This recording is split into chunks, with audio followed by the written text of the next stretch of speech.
Welcome to our weekly podcast, Real Talk with Chris and Ross. We are designed for entrepreneurs and forward thinkers. We also cater very heavily around the real estate industry as a whole, bringing you hot topics and up-to-date content with a lot of amazing special guest speakers along the way. So sit back, buckle your seatbelt, and get ready for the best hour of your day.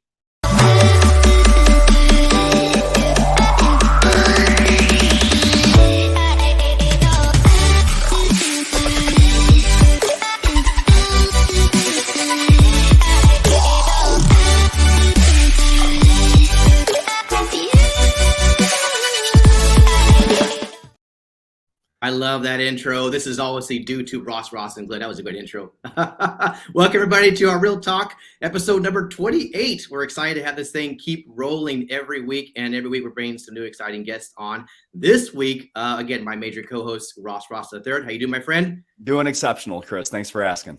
I love it. But this week we actually have an exceptional, amazing individual on as our guest. I'm kind of like dumbfounded here. Glenn Sanford, the man, the myth, and the legend, who has created and ideally probably the most revolutionary change in the real estate sector since sliced bread.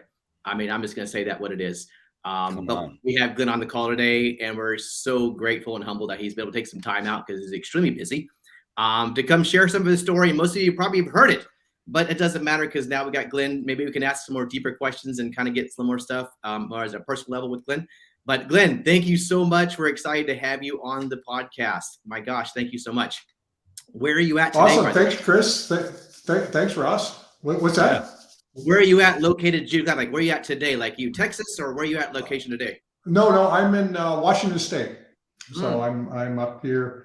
Up at my place up here, right up close to the Canadian border. Oh, I love it. Nice. Awesome. Always traveling too. And, so we're going to kind of get a little bit into this where, Glenn, if you don't mind, I mean, for those who don't know, obviously this, again, podcast is designed for real estate industry as a whole, but we're just looking to add value to people in their lives. And I think they're very inspirational in your story, Glenn, of what you've built. And I imagine a lot of it was like, on hopes and dreams and complete uncertainty that you had no idea what it was going to turn out to be like. But I believe that's the biggest risk that most people in the entrepreneurial space does. They take risks and have no idea what the outcome is going to be. But as we all know, as we future pace to this, oh my gosh, life-changing for so many people's lives. So quickly, Glenn, I don't know if you could do a quick introduce yourself, kind of share a little bit of your story background, and then we will interject some Q&A in this. And as we go through. Sure. Yeah. No. Well, obviously, founder, CEO of eXp Realty. Got my real estate license as a realtor 21 years ago, just a little over April 29, 2002. I was 35 at the time. I'd come out of trying to launch an internet business. I was a bomber. Created my internet company in 2020 or 2001. And 2002 really was kind of looking for what I was going to do next. I actually did a couple times, and this kind of goes back to your comment earlier, but a couple times I considered getting a real job. But I decided that I'd rather be a broke entrepreneur than to actually work for a living. And for me, it was just the idea of the potential was enough to kind of get me really more enthused about that. Now, that being said, there were definitely some feast and famines kind of things that went on. Famine piece, 2001, 2002. My daughters reminded me that we were on food stamps at the time. So, I definitely created that. And 2008, 2009, ended up having to short sell a house. Couldn't make the house payment for a bit while we were trying to figure stuff out. And so I've definitely done the broke entrepreneur piece, but obviously, and I've started 17 different businesses in my life. And this is the one that made up for all 16 others that didn't do well. Amen to that, right? It's like swing the bat, and once you hit a home run, this is your home run. You connected the dots for sure. Yeah. I just want to say real quickly, like everybody always likes, and I refer back to people that like high celebrities or great sports players like Kobe Bryant and Michael Jordan, those kind of guys, right? They celebrate them in public about all the amazing things and accolades they've reached. But like Glenn, people look at you now like, oh my gosh, Glenn, you're a billionaire. You've built this amazing thing. But I love what you just said. In 2001, 2002, you had to be humbly reminded that you were on food stamps. Yeah. Man, everybody has a food stamp story. Gosh darn it. And then look where you're at today. God bless that. Anyway, sorry. I had to say something about that fires me up too. Yeah, that fires me up. So now you've moved forward here now, and then when 2009, you started EXP, yes? Yeah. So 2008, I actually, so my history, first couple of years I was at Prudential, which is now rebranded Berkshire Hathaway. Then my next 3 years I was at Keller Williams, and my fourth full year in the business, 2006, I was in the top 50 nationally with Keller. So that was I don't know if anybody sort of got to that level faster than I did. I mean, that was a really fast rise from sort of start to sort of top 50. We did about 60 million in production back when 60 million in production was a lot of production. And then 2007, we did 73 million. We went independent that year. And then 2008, we were actually on track to do 100 million in production. And then the second half of 2008 kicked in. So we went from closing, $7-8 million a month to early in the year to I think in October of 2008 closed $700,000 worth of sales volume, and my monthly burn was about 50,000 a month. So wow, that's so we so we quickly had to get rid of 3 offices because I had 4 physical team-based brokerage offices. So I was running multiple teams in multiple cities around the country. We took 1 team and actually moved them into a 100% brokerage while we were kind of figuring things out from 2008 into 2009. As Brian Colhane, I know you know Brian. Yeah. So Brian and the team in Phoenix, they moved over to HomeSmart, and it's kind of funny because we moved over to HomeSmart, and then we became, of course, the #1 team at HomeSmart, and then we were the #1 recruiter for HomeSmart, just because of our team-based brokerage model. And then in 2009 February, we all got together, and one of the team leaders, my Seattle team leader, she goes, "When do we get our offices back?" And this was one of those agents who, for all intents and purposes, will keep on just asking the same question over and over and over again, hoping to get a different answer every time. And so I just knew that I just had to shut her down with like one bold answer, and so that we could move on. And I just said, "We're not getting our offices back. We don't know how long the market's going to suck. We got to figure out a way to build a defensible business model that's not dependent on bricks and mortar."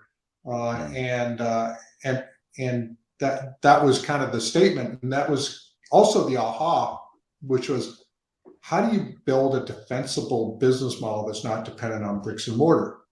Because up till then, there was 2 types of brokerages that didn't have offices. There were the no frills, low fee brokerages, and then there and that was basically it. And nobody had ever thought about doing a split and a cap and that type of thing.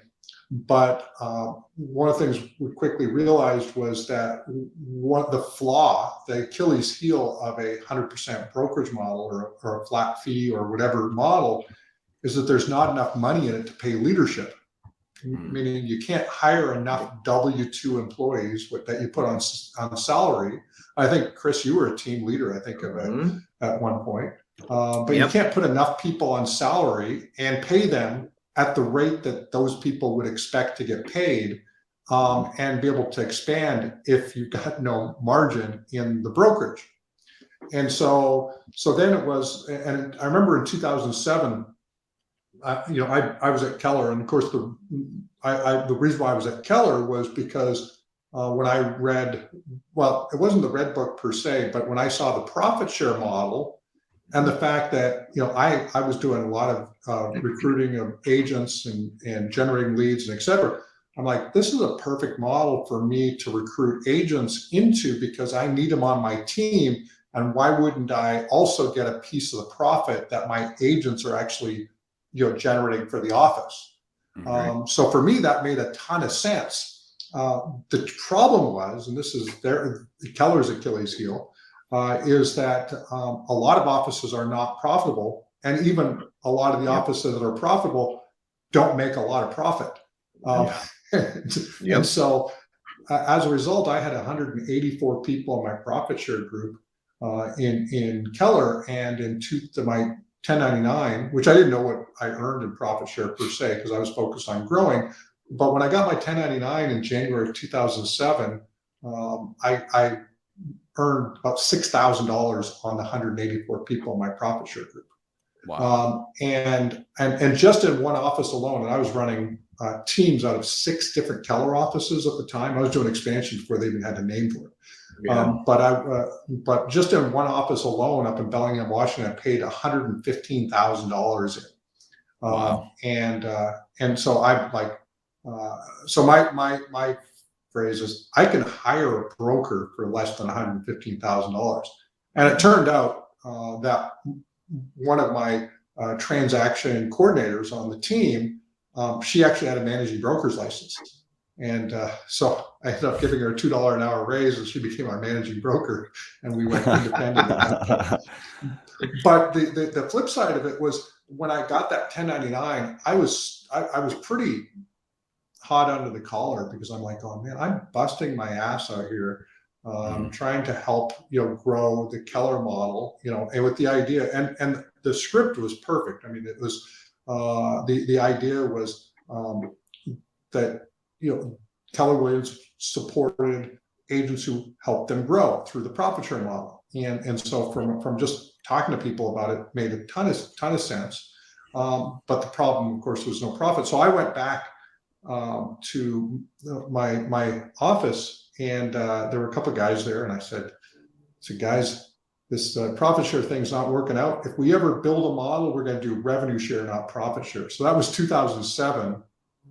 We went independent. We ran a team-based brokerage, but always had in the back of my mind that if you could build a revenue share model, it would actually make sense. And I figured a halfway decent management team would at least figure out how to break even. And so if I was paid through revenue share, which technically I am, that's actually how my payroll or salary gets calculated through revenue share. Then I could effectively grow that side of my business by building out the infrastructure. So this was just all stuff that was going on at the time. But in 2009, that was the time to sort of go, okay, how do we build a defensible business model? What would be the things that would need to be part of the brokerage for me as a top agent to be willing to move my license to this other brokerage? And then the other piece, which eluded me at both Prudential and Keller Williams, was equity ownership. So at Prudential, I remember going in and talking to the broker owner there, a guy named Gordy. Gordy and Bill, they both they own 50% interest in the office, and I was the #1 buyer's agent, #3 in the office my first full year in the business in 2003. So I'm like, heck, this is a good business. I could actually do this for a while. I went to him. I said, hey, I'd like to get some equity, buy some equity, what have you. And they said, we're not providing any equity. And so that eluded me there, and then it eluded me again at Keller. I was 30% of the office volume of the office I was a part of, but outside of 1% ownership, there was no other equity being offered to me. And then when I read the franchise agreement that I had to read to actually become an equity shareholder in the office, I'm like, this handcuffs me like crazy. Like you couldn't compete for 2 years with the office. There's a whole bunch of just stuff that just made no sense. for such a small interest in the office. And so I didn't take on the equity interest, but since I always wanted to be an owner, I also recognized the idea that there's probably a lot of other agents who, if they were given the opportunity, would love to be equity shareholders. So from day one, we wanted to create equity ownership as one of the core pillars of the model, because we thought that would be attractive. So that was kind of it, and then we just literally laid out all the models. Keller, there's a company called Connect Realty. There was obviously the Remax, the Coldwell Bankers, the Exit Realties, everybody. We laid them all out on spreadsheets. Just said, how do we make sure agents win at EXP at every level of production better than they can succeed at any one of these other models? And we adjusted the spreadsheet up and down, made sure that the model was defensible, making sure that the company could in fact be sustainable and would be profitable over the long haul, et cetera. And that's what we launched, and here we are, 88,000 agents later. Come on. Dang, go ahead, Ross. Yeah, I have a question on that too, because I want to just break it down a little bit, because I love your story when you started off saying, hey man, in 2001, 2002, if I heard you right, you were on food stamps, right? And you started 17 different business models, which one took off, right? In that conjunction though, now we're at 88,000 agents. My first thought process is, you had to have a big why to overcome every 16 of those failures. And did any of that limit your success to thinking this big during that process, as you were going through these pain points, as you were finding out, I'm handcuffed over here if I take this equity, I'm really not happy with this. Was there a settling factor within those periods, or were you always open to the ability for something bigger to come? Because I've noticed that a lot with entrepreneurs, right? They might go 2, 3, 4, 5, 6 rounds, and then they're just looking for the safety. Like, okay, what can I get just to work? Right. But you just keep going big. And it seems like every time is what channeled that? Was there a why attached to that? I'm always curious about that. Oh, yeah. Well, I mean, this sounds kind of esoteric and whatever, but I kind of go back to this whole idea of, why the heck are we here? Like, what's the purpose of life? And I say that because at the end of the day, we really don't know what happens after we're done. Some people might they have their belief systems, they've got whatever, but we just don't know. And I'm like, if this is my only chance at life, why wouldn't I live the biggest life I possibly could? And that kind of is a big driver for me. There's a couple, well, in the early days, it's like, hey, I got to put food on the table. I got to put a roof over the head. There was sort of the Maslow's hierarchy of needs. But I was fortunate enough to be mentored by a number of business people, entrepreneurs, and others from pretty early age. And so that helped me think big. Another thing I did, which was, and I highly recommend this, is I continually poured in super positive, motivational, psychologically empowering content into my brain all the time. Love that. Amen. Love that. Come on. That's good. Yeah. So, so it was, it was Dennis Waitley, it was Zig Ziglar, it was Tom Hopkins, it was Tom Peters, it was, I mean, the list goes on, but I was listening constantly to audio, empowering based audio content. I was listening to, we'll call it, hypnotic kind of stuff where they would be planting subconscious ideas. I put these headphones on and I'd listen to them, when I would go to sleep. And I was doing this from a pretty early age. And for whatever reason, I recognized that we're controlled by our belief systems. And the only way to change your trajectory is to change your belief systems. And left to the environment that you're in, you will either believe that the environment represents your version of reality, or you will get around people and consume content in such a way that you trick your mind into actually believing a different version of reality, and you'll create a cognitive dissonance between your physical reality and your mental reality, and your brain doesn't know how to deal with these things other than to try to make one of them true, or make both of them true. And if you keep on pouring positive things into your mind, then in order to make it true, it has to sort of help. You have to pull up your physical reality over time to match your mental reality. So I just had all of these sort of general understanding. Some of it came from some religious upbringing, some came from personal development, some came from mentors, some came, and some I held on to a lot of unique phrases over the years that I thought were really empowering. I'll give you one that's just top of mind at the moment, which was as a struggling entrepreneur, a lot of times people are worried about the fact that they might go bankrupt. And I remember an entrepreneur said to me, "Well, if you don't pay your bills, they don't throw you in jail, and they can't eat you."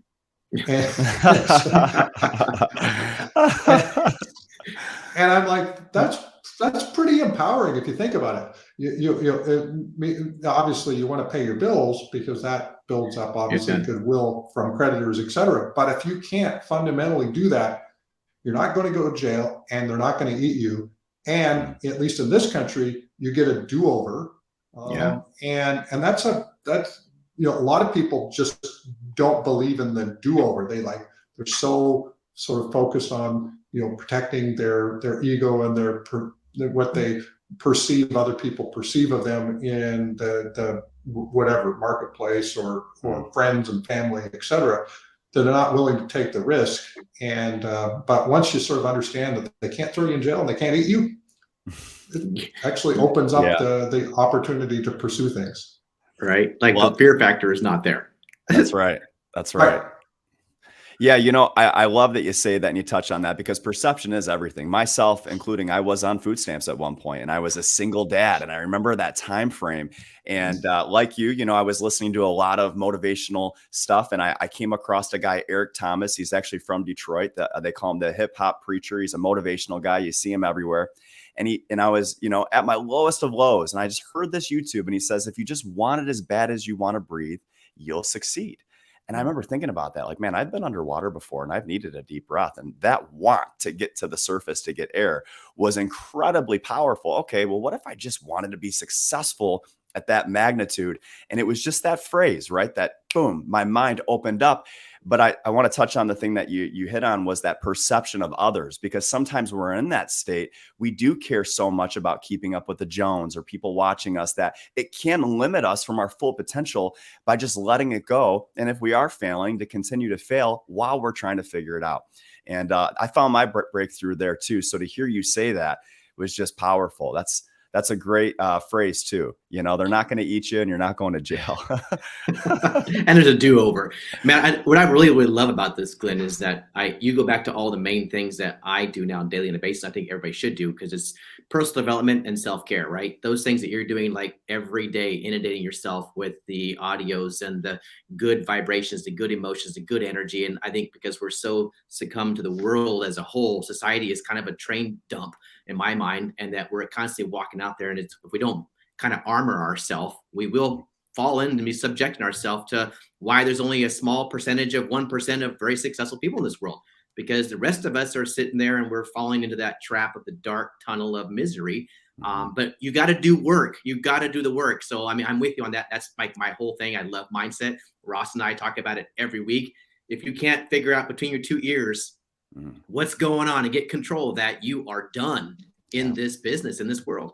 But what I want to also, I'm a huge believer of you're a product of your environment. I love Napoleon Hill, Think and Grow Rich, his other book, How to Own Your Own Mind. I've read that book. And a piece of that was understanding some of your social heredity of what you were exposed to as a younger child. I'm very curious. Everybody hears Glenn's story at the point of getting your real estate license, moving forward, getting this years of bad downturns, that you designed this amazing model that was able to sustain any market. And God bless that model, EXP. Come on. What was your environment like, though? Let's talk about, if we can, go into this, like childhood, like both parents. Like, what did that look like? Because mine was a train dump of growing up, I'll be honest. So I want to hear yours, because I think that'd be more inspiring to maybe some of those listeners of what did you come from? What was your environment? What was your products that you were involved and exposed to as a child? Yeah. So I grew up in a pretty good environment. So it wasn't a train dump per se, but we did, when I was born and through time I was like 4 or 5 years old, literally lived steps away from the train track in a single wide manufactured home. So that was up in northern Alberta. My parents homesteaded up there. Actually, my parents, my uncle and aunt, and then my grandma and grandpa were all homesteaded up there, and before I was born in the early '60s, and so we actually moved from northern Alberta to Abbotsford, British Columbia. We pulled our house behind a truck, so we literally pulled it home to Abbotsford, British Columbia, and then my dad and my uncle, and my grandpa, they were in the honey business, beekeepers. So they were raising honeybees and making honey, which isn't a really profitable business, but it's what they did. My grandpa had a 3rd grade education, but pretty smart. Even though he was, his favorite book he gave to all the grandkids was Dale Carnegie's How to Win Friends and Influence People. He loved that book. That's great. It was like his Bible, and he practiced that with all the grandkids. But my dad and my uncle, they pooled together their money, and they in 1971 invested about $8,000 into a granola company. Granola being, honey goes into granola, and so they were able to sort of use something in the value chain of honey. And then they bought the other half just a few months later from the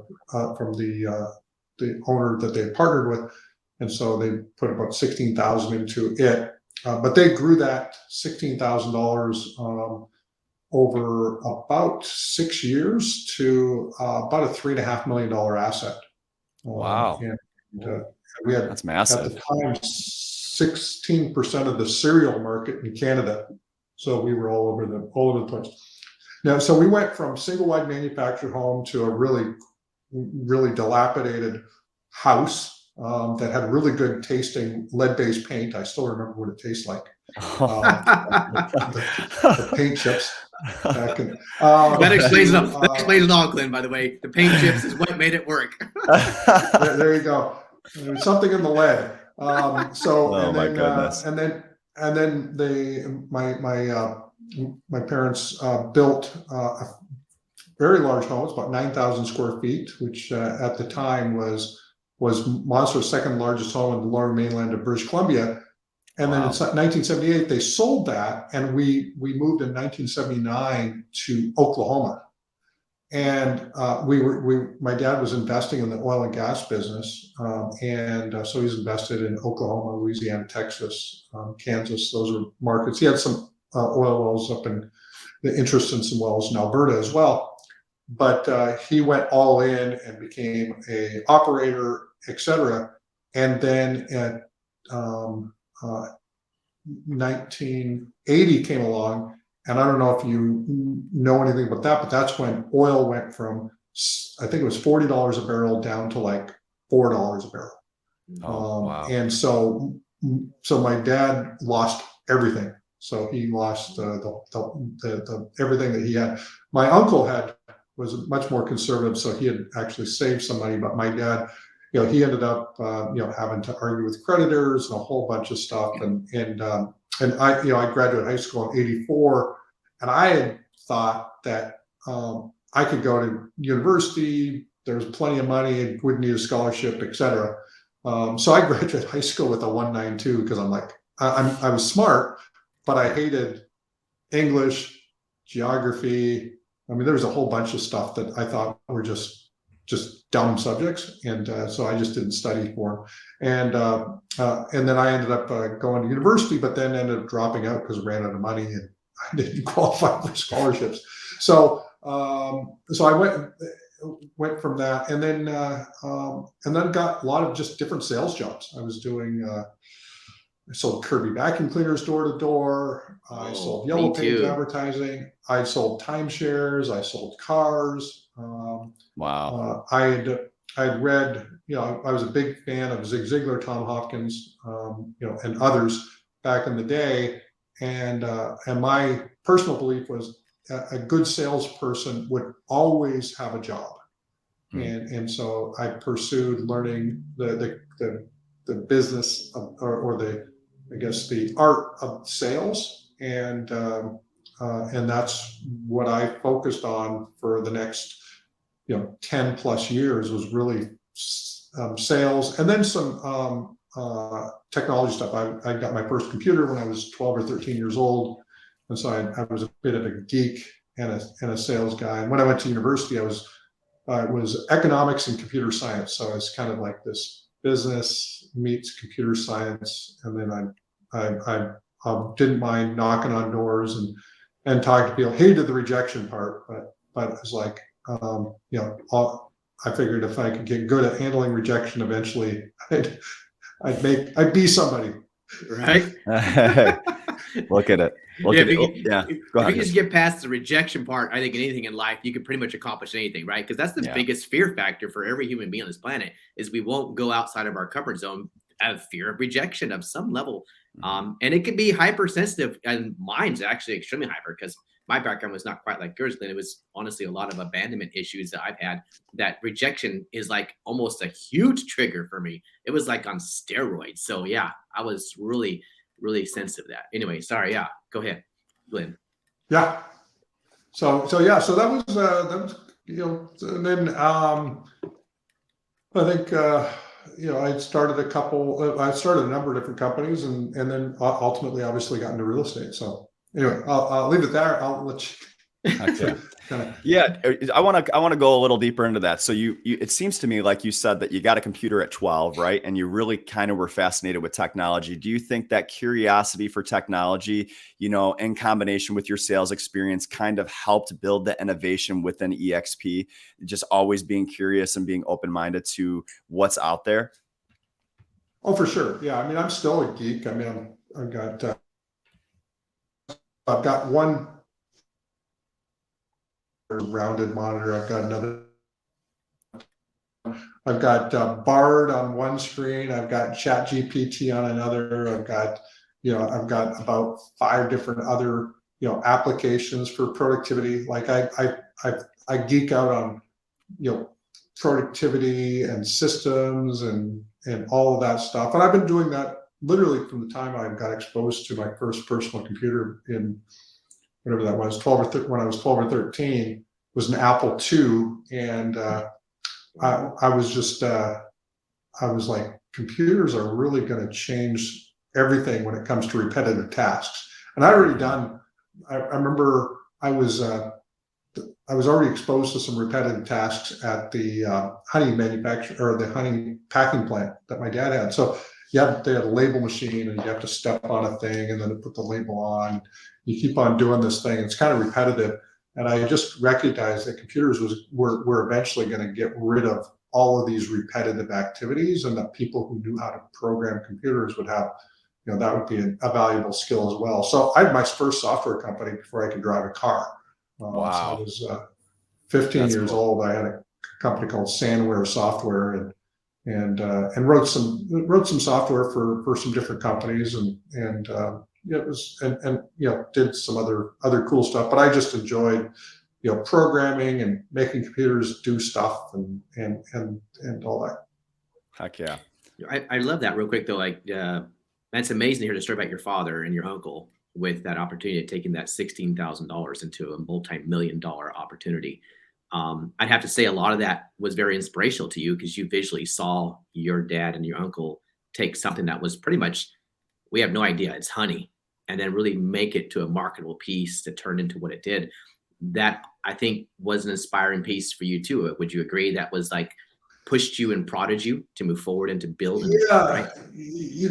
what I noticed is that that there a lot of my friends, their parents struggled and they weren't doing so well, and we of course struggled in the early days. But I saw where we went, and I saw the power of own business ownership, of what that could do, and so I got enamored with that. But I also got, like, when my dad sold his business, I was smart enough to recognize that successful businesses are pretty rare, and if you have one of the worst things that you can do is actually sell that business, because you're talking about the idea of lightning striking twice in the same place. And so Right. That's a good point. when my dad sold the business and then we moved to Oklahoma, I'm like, why did we sell it? And I was pretty pissed off at him for selling the business. And then I was pissed off that he lost all of his money, because I was like, if I would have, I believe that if I had started with a little bit more, which I didn't really start with much, more mentorship and guidance than anything else, which is hugely valuable. But if I had that plus $500,000 or $1 million, Right. Yeah. Get the wheels rolling, right? Yeah. Get the wheels going. That I could have sort of really done something more earlier in my sort of career. But when I made it, I was still, I think to some extent, a big driver was to make sure, one, I made it, and then two, that I kept it, meaning that I didn't go out and lose it, because I thought about my kids specifically, and just recognized that I wanted to at least give them the opportunity financially to start somewhere above being broke, and Yeah. and because I feel that's an important component of just being a parent or what have you, is to help your kids get started in life in a way that's financially sustainable. Because there's a lot of people who, if you don't get out of that structure, a lot of people just can't figure out a way to get out to begin with. So they need that initial start in order to sort of at least have the potential of breaking out. There's others that are truly self-starters, and they'll figure out a way to make it work. And I was one of those, but I can say my brothers weren't really wired that way, and I'm sure lots of other people that aren't that wired that way. So without that initial step, and I'm sure you guys want to do the same probably for your kids as well, is give them at least a start on the path. Absolutely. Yeah. It's all about the legacy piece too, right? What we leave our children and how we set them up for success.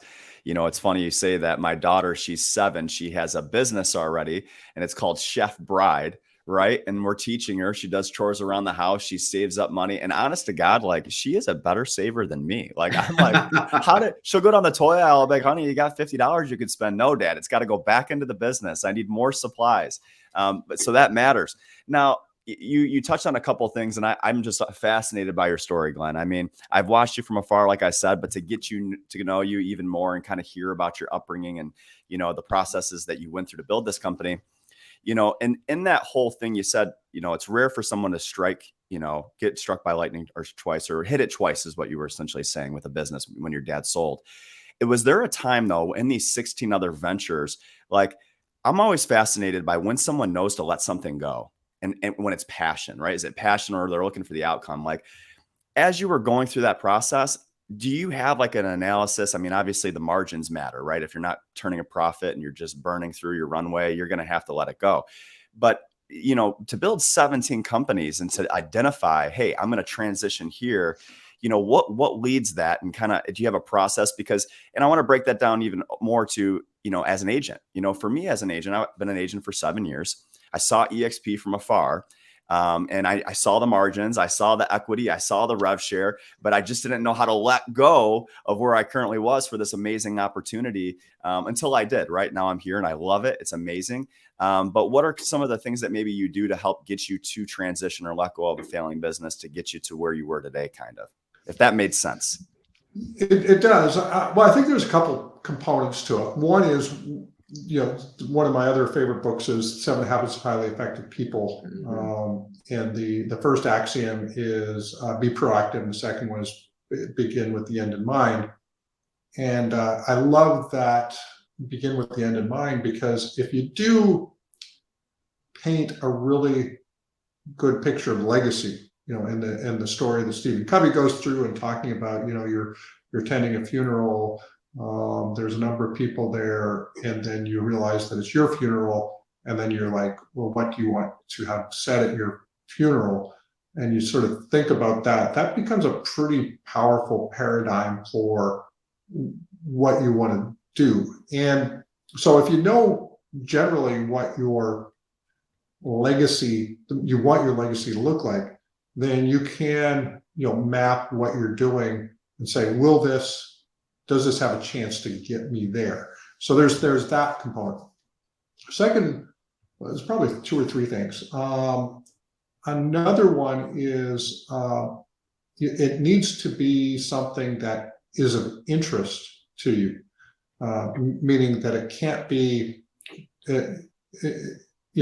you've got to be able to develop a passion for whatever it is. Maybe you can build into the passion. I would say in real estate, I kind of built into the passion based on layered successes. So as I became more successful, I was able to create more momentum, which made it more exciting, which created sort of its own sort of internal momentum engine. And if I couldn't have got momentum, then it would have got boring, and I would have sort of left that. So I think that's one. And then the other is make sure that whatever you're doing, you believe in at your core. So there's, and I think those are 2 different things. I think there's a lot of people who can be passionate about things they don't believe in. And now that I don't think it works well, but I think there's a lot of people who, they've figured out ways to be passionate about things that don't excite them, at an internal level, or they're, and I'll give you one example. So I was selling Kirby vacuum cleaners, and this is kind of my best example. And when I first started selling Kirby vacuum cleaners, one, I was committed to learning how to sell.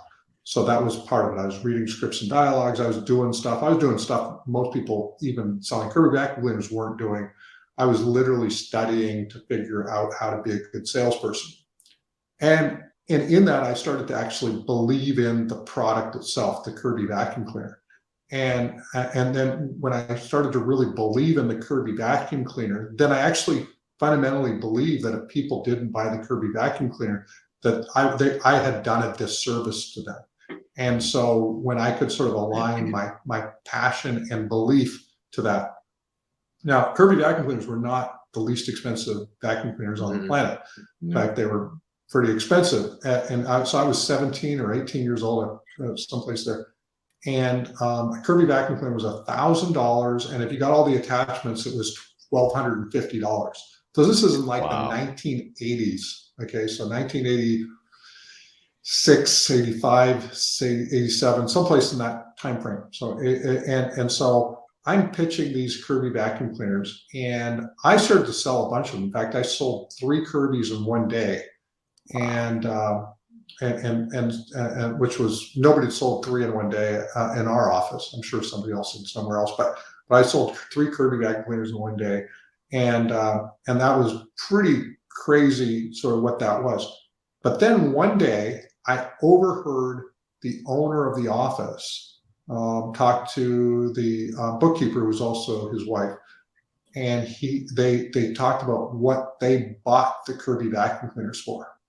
So I'm selling a Kirby vacuum cleaner for $1,000 with attachments, $1,250, and I can't remember, but I think it was like $100 or $150 that they bought these Kirby vacuum cleaners for. Wow. And all of a sudden, the value of the Kirby vacuum cleaner in my mind was totally decimated. The fact that I was trying to sell something for $1,000 or $1,250, I went from being a guy who was selling multiple units every single week to literally, I went 6 or 8 weeks after that. I couldn't sell a single machine. I went on every demo.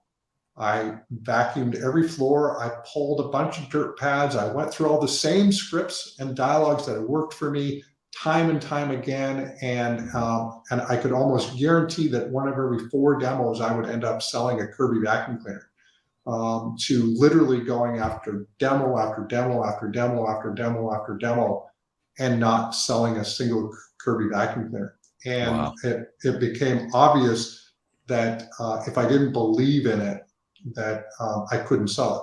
But if I believed in it, I could sell it. So the first thing is, obviously you got to be sold on it yourself first, and then have a passion for it, and those can really sort of coexist. And then the other piece is to make sure whatever you're doing does have longer term potential, and so the financial models got to make sense. And by the way, I never expected to sort of grow a business to this size. So it's kind of been, it's built on itself over time. But I sort of put a personal goal. I believe, when I was 35, 40 years old, if I could accumulate about 20 or $30 million, then I would be set. So that was my nut. And so when I started to think about what was the end goal financially, I needed to do something that would eventually generate 20 to $30 million, which I thought was a reasonable number, that as an entrepreneur, I could eventually figure that out. I didn't expect it to be 300 million or 600 million, or for a short period of time, I was in that Ford billionaire category, but that was kind of surreal. I suspect I'll get there again, but the idea was, how do I generate that, and so that became kind of the mission, and I believe that the model could do it. I did the math on it.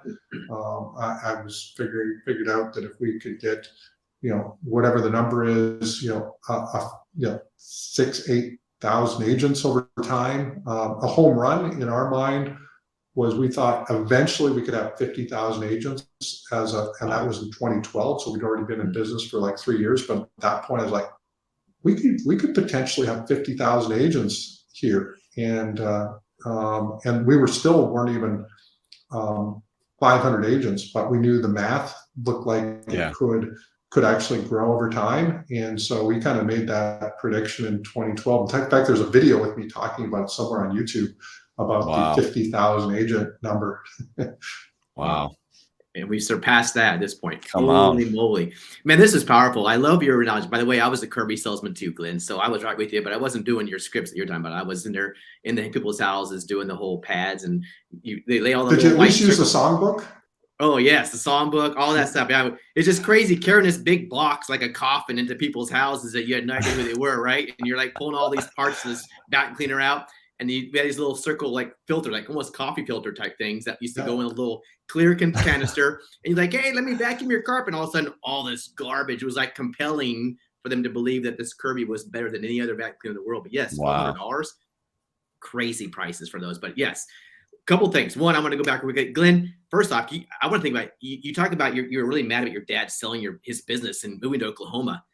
But truth being told, do you think that was part of a path? Because your dad was building a very successful looking, thriving business back then with the granola and the honey. You could be in the granola and honey business right now if he kept the business. And you probably would have inherited it at some point, right? I think you would take it over if it was thriving. And maybe you wouldn't be I probably would have. Yeah. Right. And you wouldn't be here today doing what you did. Well, I wouldn't be in probably in real estate. That's true. I fantasize, by the way, about going and buying that business back.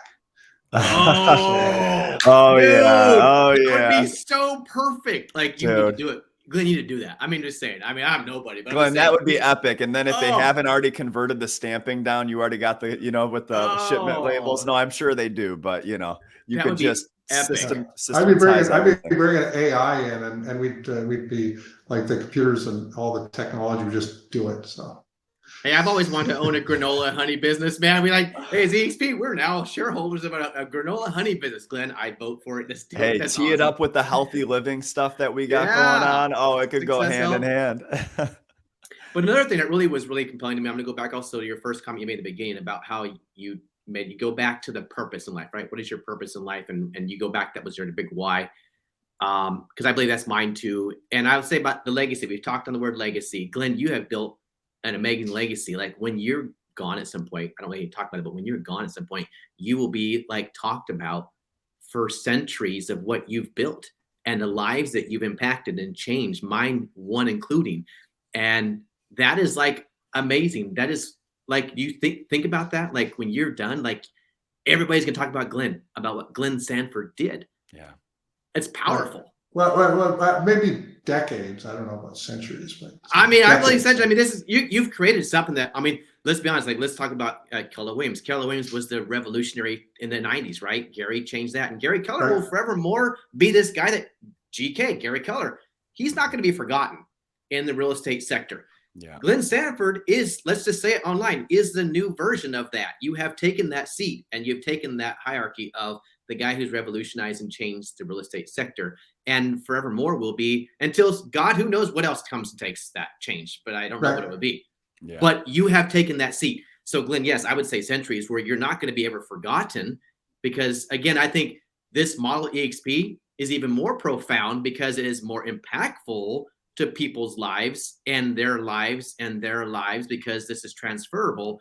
So that's why I say centuries, because people's grandchildren aren't even born yet will still be impacted by what we've built today and what you've built for us to have access to. So yeah, centuries.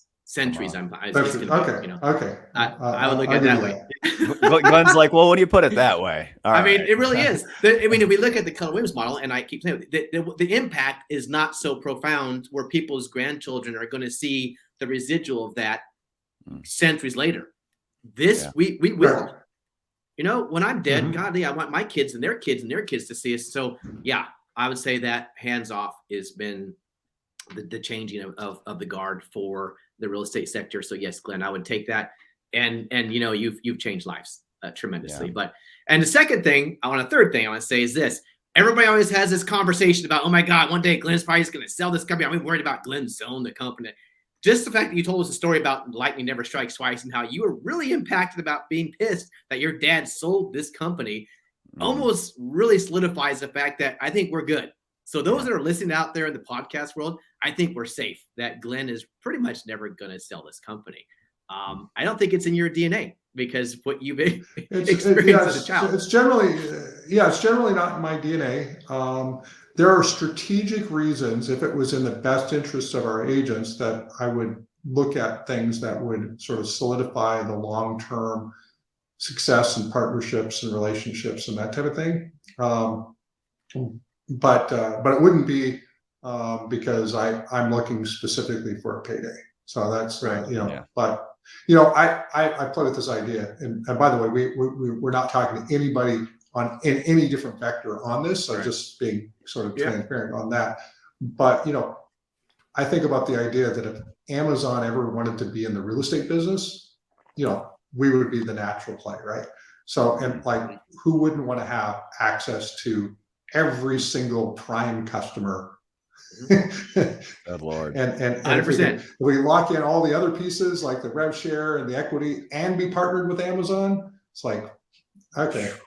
Yeah, game over. Game like over. drop the microphone, Yeah. and again, you'll be now moved up beyond centuries to like generations. That way, Glenn. Awesome, dude. That's awesome. Ross, you got some more you want to? I mean, I want to keep this down. I appreciate this. Yeah, no, I know we're wrapping up. Glenn, thank you for sharing your story. I really appreciate your authenticity, man. Your leadership is next level, and to just hear your story and to really see the fire that is in you to push past and not settle. It's encouraging, man. And, thank you for bringing this to life. I mean, it's changed my business in a positive way. I know Chris has talked about that, but there's just an energy here with forward thinkers and everyone trying to push the next bar, and it's contagious. So thanks for taking the time, Glenn. It's been a pleasure. And I know I'll see you around again here shortly, Yeah. Awesome. The next several months. Hey, yeah. Ross, Chris, appreciate it. Oh, 100%. Thanks for having me on.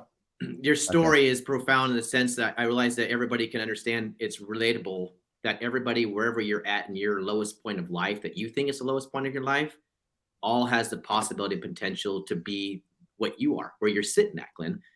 And I'm not taking this away from you that like, oh, Glenn's not somebody who's brilliant or smart, intelligent, intellectual. You put the work into yourself for years of really building yourself up to where you need to be at, because naturally you weren't the motivated person to really maybe do this.